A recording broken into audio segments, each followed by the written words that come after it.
यदि हम जल के अणु की संरचना देखें तो हमारे सामने एक समस्या आ जाती है। उदाहरण के लिए हम कार्बन का इलेक्ट्रॉनिक विन्यास देखते हैं। आप जानते हैं कार्बन के पास 6 इलेक्ट्रॉन होते हैं और इसका इलेक्ट्रॉनिक विन्यास होता है 1s2 2s2 2p2, यानी कि इसके p ऑर्बिटल में 2 अयुग्मित इलेक्ट्रॉन हैं। अब संयोजकता बंध सिद्धांत के अनुसार बंध बनाने में संयोजकता कोश के वे ही ऑर्बिटल भाग लेंगे जिनमें अयुग्मित इलेक्ट्रॉन पाया जाएगा। इस तरह से कार्बन को सिर्फ 2 ही बंध बनाने चाहिए, यानी कि इसे CH2 या CCl2 प्रकार के यौगिक बनाना चाहिए।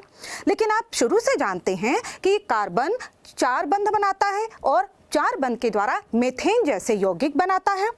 और ये कैसे संभव हो पाएगा? इसे समझाने के लिए पॉलिंग ने एक नई अभिधारणा दी जिसे हम कहते हैं संकरण या हाइब्रिडाइजेशन। संकरण में लगभग समान ऊर्जा वाले ऑर्बिटल अपनी ऊर्जा का पुनर्वितरण करके उतनी ही संख्या में समान ऊर्जा तथा आकृति के नए ऑर्बिटलों का निर्माण करते हैं। यह जो प्रक्रिया है वह संकरण या हाइब्रिडाइजेशन कहलाती है। और इस प्रकार जो नए ऑर्बिटल बनते हैं उन्हें हम संकरित ऑर्बिटल कहते हैं या हाइब्रिड ऑर्बिटल कहते हैं। इस प्रकार से जो आइए देखते हैं कि संकरण के महत्वपूर्ण लक्षण क्या होते हैं। सबसे पहली बात, जितने ऑर्बिटल संकरण में भाग लेते हैं उतनी ही संख्या में नए संकरित ऑर्बिटल बनते हैं। जैसे कि यदि एक s और एक p ऑर्बिटल आपस में संकरित होंगे तो इससे 2 नए संकरित ऑर्बिटलों का निर्माण होगा और इन्हें अब हम s या p ना कहकर इन्हें sp संकरित ऑर्बिटल कहेंगे। दूसरा लक्षण यह है कि ये जो ऑर्बिटल बनते हैं इनकी आकृति भी समान होती है और साथ ही इनकी ऊर्जा भी समान होती है। आप देखिए दोनों की आकृति एक समान है और इस प्रकार से जो संकरित ऑर्बिटल बनते हैं उन्हें हम एक बड़े लोब और एक छोटे लोब के द्वारा दर्शाते हैं। बड़े लोब को पॉजिटिव लोब कहा जाता है जबकि छोटे लोब को नेगेटिव लोब कहा जाता है। इस प्रकार से जो संकरित ऑर्बिटल बनते हैं वो शुद्ध ऑर्बिटलों की तुलना में बंध बनाने में ज़्यादा सक्षम होते हैं। साथ ही इस प्रकार जो नए हाइब्रिड ऑर्बिटल बने हैं वो एक दूसरे के विपरीत त्रिविम में या स्पेस में इस प्रकार से विशिष्ट दिशा में निर्देशित हो जाते हैं जिससे अणु की ज्यामिति बनती है। और इस प्रकार यदि हमें संकरण का प्रकार इस तरह से संकरण का प्रकार यदि हमें पता चल जाए तो हम अणु की ज्यामिति के बारे में बता सकते हैं। उदाहरण के लिए यदि हम देखें sp प्रकार का संकरण है तो हमारे पास 2 ऑर्बिटल होंगे जो कि स्पेस में इस प्रकार निर्देशित होंगे कि उनके बीच एक अधिकतम दूरी हो, यानी कि 180 डिग्री की दूरी हो और इस प्रकार से संरचना हो जाएगी रेखीय। इसी प्रकार से यदि sp2 प्रकार का संकरण हो तो हमारे पास 3 ऑर्बिटल होंगे और इस जो संरचना बनेगी, ज्यामिति तैयार होगी, वो होगी त्रिकोणीय समतली। यदि sp3 प्रकार का संकरण है तो यहाँ पर हमारे पास 4 ऑर्बिटल होंगे और इस प्रकार जो संरचना मिलेगी वो होती है चतुष्फलकीय। इसी प्रकार यदि sp3d प्रकार का संकरण होता है तो हमारे पास 5 ऑर्बिटल होते हैं जो कि त्रिकोणीय द्विपिरामिडीय संरचना के रूप में व्यवस्थित होते हैं। और इसी तरह से यदि sp3d2 प्रकार का संकरण होगा तो हमारे पास 6 ऑर्बिटल होंगे जो कि यहाँ पर अष्टफल की ज्यामिति के रूप में व्यवस्थित होते हैं। तो इस प्रकार यदि हमें संकरण का प्रकार पता हो तो हम उनकी ज्यामिति की पूर्व के बारे में, संभावित संरचना के बारे में बता सकते हैं। साथ ही यदि हमें हाइब्रिडाइजेशन नंबर पता हो, है ना, संकरण का नंबर पता हो तो हम उसमें उपस्थित संकरण किस प्रकार का संकरण है ये भी पता लगा सकते हैं। जैसे यदि हम कहें कि अमोनिया में किस प्रकार का संकरण पाया जाएगा तो इसके लिए एक सूत्र है। आप जो भी केंद्रीय परमाणु है उससे जुड़े हुए एटम या परमाणुओं की संख्या या हम कहें कुल आबंधों की संख्या धन लोन पेयर इलेक्ट्रॉन की संख्या, यदि दोनों को जोड़ दें तो हमें हाइब्रिडाइजेशन पता लग जाता है। और ये हाइब्रिडाइजेशन जिसे हम जड़ के द्वारा प्रदर्शित करेंगे, जड़ बराबर हो जाएगा आपका कुल बंधों की संख्या प्लस कुल लोन पेयर की संख्या। तो आप अमोनिया में देखिए, अमोनिया में नाइट्रोजन के चारों ओर 3 हाइड्रोजन परमाणु हैं, तो यहाँ पर आबंधों की संख्या 3 हुई और साथ ही नाइट्रोजन के ऊपर एक एकाकी इलेक्ट्रॉन युग्म पाया जाता है, तो एक एकाकी इलेक्ट्रॉन युग्म हुआ, यानी कुल संख्या हुई 4। तो अमोनिया का हाइब्रिडाइजेशन हुआ 4, और इस प्रकार से जब 4 हाइब्रिडाइजेशन होता है तो संरचना कैसी होती है? चतुष्फलकीय, यानी कि उसमें sp3 प्रकार का संकरण पाया जाएगा और उसकी संरचना होगी चतुष्फलकीय। हाइब्रिडाइजेशन ज्ञात करने का एक और सूत्र होता है, यह है 1/2 केंद्रीय परमाणु में उपस्थित कुल संयोजी इलेक्ट्रॉनों की संख्या धन ऋणावेश की संख्या ऋण धनावेश की संख्या धन कुल उपस्थित एक संयोजी परमाणु की संख्या। एक संयोजी परमाणु जैसे कि हाइड्रोजन, क्लोरीन, ब्रोमीन इत्यादि। अब इसके आधार पर यदि हम कहें कि अमोनियम आयन NH4 आयन का हाइब्रिडाइजेशन हमें यदि ज्ञात करना है तो ये किस प्रकार से होगा? हम जानते हैं नाइट्रोजन में कुल वैलेंस इलेक्ट्रॉनों की संख्या कितनी होगी? 5। इसमें कोई भी ऋणावेश नहीं है, जबकि यहाँ पर एक धनावेश है तो यहाँ पर -1 हो जाएगा। साथ ही यहाँ पर 4 हाइड्रोजन परमाणु हैं, यानी कि एक संयोजी परमाणु की संख्या 4 है, यानी कि कुल संख्या हो जाएगी 8, और 8 में से बटा 2 कर देने पर हमें प्राप्त होगी जो संख्या वो होगी 4, यानी कि 4 हाइब्रिडाइजेशन नंबर यदि 4 है तो यहाँ पर संकरण किस प्रकार का होगा? sp3 प्रकार का संकरण पाया जाएगा। तो इस तरह से हाइब्रिडाइजेशन नंबर के आधार पर हम किस प्रकार के संकरण होगा उसका पूर्वानुमान लगा सकते हैं। आइए अब हम जानते हैं कि संकरण के लिए कौन कौन सी परिस्थितियां आवश्यक हैं, कौन कौन सी कंडीशन होनी चाहिए तब संकरण होगा। सबसे पहला है, संकरण में केवल संयोजी कोश के ऑर्बिटल ही भाग लेंगे, केवल संयोजकता कोश के ऑर्बिटल ही इसमें भाग लेते हैं। उदाहरण के लिए कार्बन का इलेक्ट्रॉनिक विन्यास है 1s2, 2s2, 2p2, यानी कि इसमें जो 1s है वह आंतरिक कक्ष है और संयोजकता कक्ष है इसमें 2, तो इसलिए केवल 2s और 2p ही संकरण में भाग लेंगे। दूसरी कंडीशन है, यहाँ पर समान ऊर्जा, जो भी ऑर्बिटल आपस में संकरित हो रहे हैं उनकी ऊर्जा समान होनी चाहिए। उदाहरण के लिए 2s और 2p की ऊर्जा समान होती है, इसी तरह से 3s, 3p और 3d की ऊर्जा समान होती है। ये इसके साथ ही 3d तथा 4s और 4p की ऊर्जा भी समान होती है। यहाँ पर आप देखेंगे क्योंकि 2s, 2p एक ही कक्ष में उपस्थित हैं और हम जानते हैं एक कक्ष की जो मुख्य क्वांटम संख्या हमारी होती है उसकी ऊर्जा समान होती है, इसलिए इनकी ऊर्जा समान होती है। तो संकरण के लिए ऑर्बिटलों का लगभग समान ऊर्जा का होना आवश्यक है। इसके बाद तीसरी जो कंडीशन है वह है कि यहाँ पर इलेक्ट्रॉन का उत्तेजन आवश्यक नहीं है, प्रमोशन हो भी सकता है और नहीं भी, बिना प्रमोशन के भी संकरण की क्रिया हो सकती है। इसके बाद यहाँ पर जो सबसे महत्वपूर्ण बात आती है वो ये कि संकरण में आवश्यक नहीं है कि केवल अर्धपूरित ऑर्बिटल ही भाग लें, इसमें कभी कभी पूर्ण पूरित यानी कि पूरी तरह से भरे हुए तथा रिक्त ऑर्बिटल भी संकरण में भाग लेते हैं। उदाहरण के लिए यदि हम देखेंगे अमोनिया और जल के अणुओं में तो हम देखते हैं कि अमोनिया में जो नाइट्रोजन होता है उसमें भी जो संकरण में भाग लेते हैं वो 2s और 2p ऑर्बिटल भाग लेते हैं, जिसमें कि 2s पूरी तरह से जिसमें 2 इलेक्ट्रॉन होते हैं और ये कंप्लीटली फिल्ड होता है। इसी तरह से हम देखेंगे कि जल में एक 2s तथा 2px जो ऑर्बिटल है वो पूरी तरह से भरा हुआ होता है और उनके बीच संकरण पाया जाता है। तो ये कंडीशन है जिसके द्वारा संकरण संभव होता है। अब आइए जानते हैं हम संकरण के प्रकार। संकरण के प्रकारों को हम विभिन्न उदाहरण के द्वारा समझते हैं। सबसे पहले देखते हैं sp प्रकार का संकरण। जैसे कि नाम से स्पष्ट है, इसमें एक s ऑर्बिटल और दूसरा p ऑर्बिटल आपस में संकरित होंगे और दो नए sp हाइब्रिड ऑर्बिटल का निर्माण करेंगे। इसे हम बेरिलियम डाइक्लोराइड के उदाहरण के द्वारा समझ सकते हैं। आप जानते हैं बेरिलियम में 4 इलेक्ट्रॉन होते हैं और इसका इलेक्ट्रॉनिक विन्यास होगा 1s2 2s2। अब यहाँ पर देखिए जो संयोजकता कोश है उसमें 2 इलेक्ट्रॉन है जो कि 2s में है।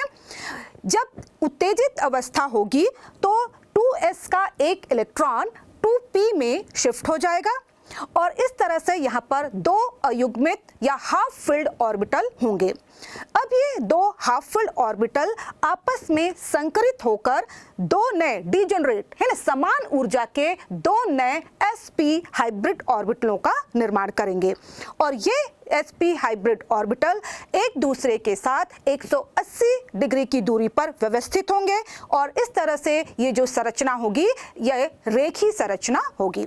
अब ये जो हाइब्रिड ऑर्बिटल हैं 2 क्लोरीन के परमाणुओं है ना 2 क्लोरीन के परमाणुओं के साथ ये आपस में ओवरलैप करके 2 सिग्मा बंध बनाएंगे। तो इस तरह से बेरिलियम डाइक्लोराइड की संरचना होगी रेखीय। यदि हम इसमें s लक्षण की बात करें तो चूंकि sp लक्षण है तो यहाँ पर s लक्षण और p लक्षण दोनों ही 50-50% होंगे। एक और बड़ी बात है कि यहाँ पर चूंकि समाक्ष अतिव्यापन हो रहा है, एक s और एक p ऑर्बिटल के बीच समाक्ष अतिव्यापन हो रहा है, कोएक्सियल ओवरलैपिंग हो रहा है, इसलिए ओवरलैपिंग अधिकतम होती है और इसलिए बनने वाला बंध भी मजबूत होता है, प्रबल होता है। आइए अब देखते हैं दूसरे प्रकार का उदाहरण sp2 संकरण का उदाहरण। sp2 संकरण में एक s ऑर्बिटल तथा 2 p ऑर्बिटल आपस में संकरित होकर 3 नए sp2 हाइब्रिड ऑर्बिटल का निर्माण करते हैं। इसे हम बोरॉन ट्राइक्लोराइड के उदाहरण द्वारा समझ सकते हैं। आप जानते हैं बोरॉन में 5 इलेक्ट्रॉन होते हैं और इसका इलेक्ट्रॉनिक विन्यास होता है 1s2 2s2 2p1। अब जो ये इसकी ग्राउंड स्टेट है, उत्तेजित अवस्था में 2s का एक इलेक्ट्रॉन उत्तेजित होकर 2p में चला जाता है और इस तरह से यहाँ पर 3 अयुग्मित हाफ फिल्ड ऑर्बिटल होते हैं। अब ये तीनों हाफ फिल्ड जो ऑर्बिटल हैं आपस में संकरण करेंगे और 3 नए sp2 हाइब्रिड ऑर्बिटलों का निर्माण करेंगे। अब ये तीनों sp2 हाइब्रिड ऑर्बिटल आपस में एक दूसरे के विपरीत दिशा में निर्देशित होकर 120 डिग्री की दूरी पर व्यवस्थित होंगे और ये जो संरचना होगी वो होगी त्रिकोणीय समतली। इस प्रकार के जो हाइब्रिड ऑर्बिटल हैं वो क्लोरीन के 3 परमाणुओं के साथ क्रमशः सिग्मा बंध बनाएंगे, ओवरलैपिंग करके अतिव्यापन करके सिग्मा बंध बनाएंगे और इस प्रकार से बोरॉन ट्राइक्लोराइड की हमें त्रिकोणीय समतली संरचना प्राप्त होगी। अगला उदाहरण है sp3 प्रकार के संकरण का। sp3 प्रकार के संकरण में एक s ऑर्बिटल तथा 3 p ऑर्बिटल भाग लेंगे संकरण में और इस तरह से 4 नए sp3 हाइब्रिड ऑर्बिटलों का निर्माण होगा। इसे हम मीथेन की संरचना के द्वारा समझ सकते हैं। हम जानते हैं कार्बन में 6 इलेक्ट्रॉन होते हैं और इसका इलेक्ट्रॉनिक विन्यास होता है 1s2 2s2 2p2। अब यहाँ पर जो उत्तेजित अवस्था में कक्ष x ऑर्बिटल का जो एक इलेक्ट्रॉन है वह उत्तेजित होकर 2p में चला जाता है। इस प्रकार हमें 4 अर्धपूरित ऑर्बिटल प्राप्त होते हैं। ये चारों अर्धपूरित ऑर्बिटल आपस में संकरण करेंगे और 4 नए sp3 हाइब्रिड ऑर्बिटलों का निर्माण करेंगे। ये चारों sp3 हाइब्रिड ऑर्बिटल आपस में एक दूसरे से अधिकतम दूरी यानी कि 109.5 डिग्री की दूरी पर व्यवस्थित होते हैं और इस तरह से जो ज्यामिति बनती है उसे हम कहते हैं चतुष्फलकीय। इस प्रकार से फिर ये 4 हाइड्रोजन परमाणुओं के द्वारा ओवरलैपिंग करके 4 हाइड्रोजन के s ऑर्बिटलों के साथ ओवरलैपिंग करके ये 4 सिग्मा बंध बनाएंगे और इस प्रकार से मीथेन की चतुष्फलकीय संरचना प्राप्त होगी। इसी प्रकार का संकरण का उदाहरण हम कार्बनिक यौगिकों में भी देख सकते हैं।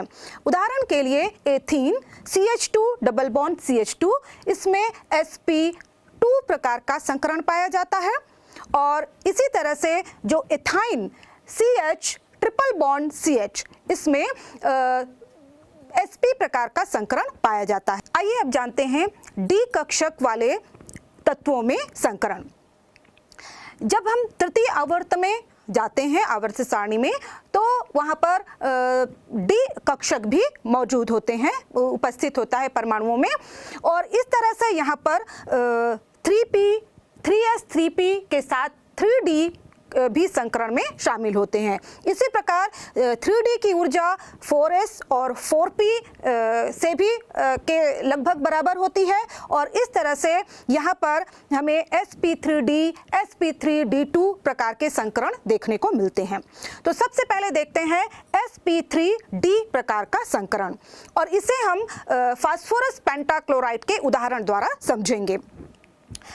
फास्फोरस का जो इलेक्ट्रॉनिक विन्यास होगा वो होगा, जो इसके बाह्यतम कोश का इलेक्ट्रॉनिक विन्यास है वो है 3s2 3p3d।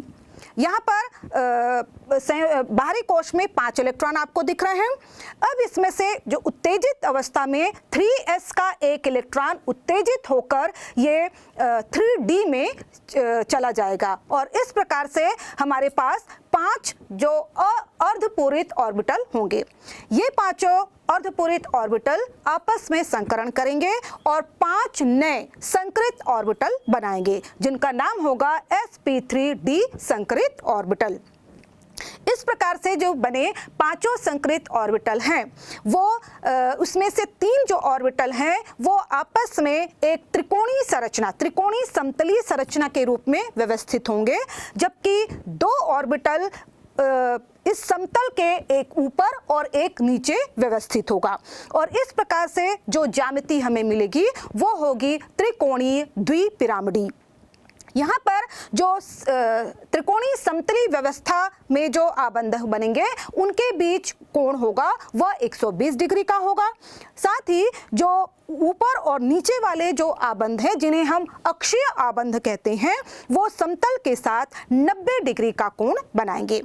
यहाँ पर देखें कि जो अक्ष पे समतल पर जो बंध होते हैं उन्हें हम विषुवतीय बंध कहते हैं, जबकि समतल के ऊपर और नीचे के जो बंध होते हैं उन्हें हम एक्सियल बॉन्ड या अक्षीय बंध कहते हैं। यहाँ पर जो अक्षीय बंध होते हैं या अक्षीय इलेक्ट्रॉन जोड़े होते हैं उनमें प्रतिकर्षण ज़्यादा पाया जाता है। यही वजह है कि इनकी आबंध लंबाई ज़्यादा होती है जबकि प्रबलता कम होती है।